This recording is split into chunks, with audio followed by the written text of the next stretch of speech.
நம்பிக்கையுடன் பேச வருகிறார் நம் பள்ளி 7ஆம் வகுப்பு மாணவி ரைஃபா. அனைவருக்கும் குடியரசு தின வாழ்த்துக்கள். என் பெயர் ரைஃபா ஷாலிகா. நான் 7ஆம் வகுப்பு படிக்கும் மாணவி.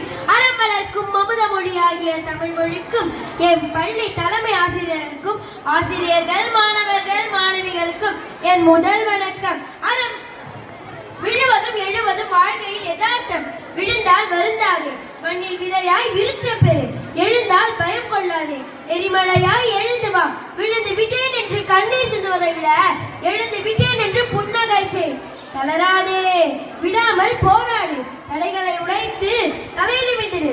உன்னால் முடியாது என்று பலர் விமர்சித்தாலும் மனமுடங்கி விடாமல் உனக்கான ஊற்றுக்கோளை தேடி எழுந்து தலை நிமிர்ந்திடு. நம்பிக்கை வைத்து காலத்தை வென்று காட்டு. காயங்களும் காணாமல் போகும். துன்பத்தை தூரம் வைத்து இன்பத்தை நெற்றி வைத்து நம்பிக்கை நமக்குள் வைத்தால் சின்ன சின்ன இன்னல்கள் கூட சின்ன பின்னமாகிவிடும்.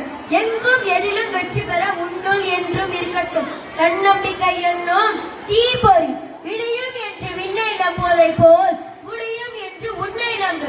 உன்னால் நிச்சயம் முடியும். தயங்கினால் நீ ஏன் தடங்கலாவாய், உயர்த்தினால் நீயே முன்னுதாரணமாவாய். துயரங்களை தூசி என தட்டிவிடு, உயரங்களை வெல்ல நீயே எட்டிவிடு. நிகழ்ச்சியை புறந்தல், இலக்கை நீயே வெல்லு. நீ வைக்கும் முதலடி அதுவே உன் வெற்றிக்கு முதற்படி. நன்றி, வணக்கம்.